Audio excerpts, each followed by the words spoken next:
বংশীহারি ব্লকের ৩ নম্বর এলাহাবাদ গ্রাম পঞ্চায়েতের ডিটল এলাকায় অবস্থিত শিবপুর কৃষি সমবায় সমিতির ভোট অনুষ্ঠিত হলো রবিবার।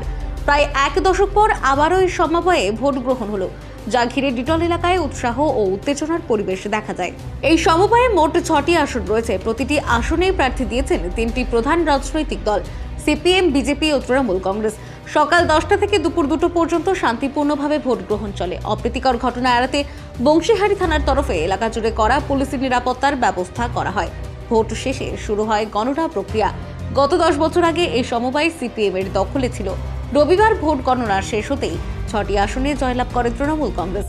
জয়ের পর আবির খেলায় উল্লাসে মেতে ওঠেন তৃণমূল সমর্থকরা। উপস্থিত জেলা সভাপতি সুভাষ ভাওয়ালকে আবির রাঙিয়ে দেন দলের কর্মীরা। এ বিষয়ে তৃণমূল জেলা সভাপতি সুভাষ ভাওয়াল জানান,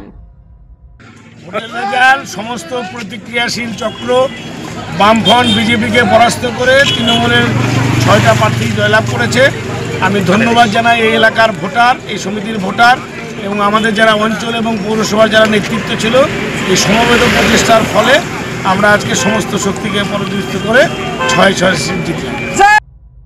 বংশীহারি থেকে শান্তনু মিশ্রের প্রতিবেদন, নিউজ টুডে।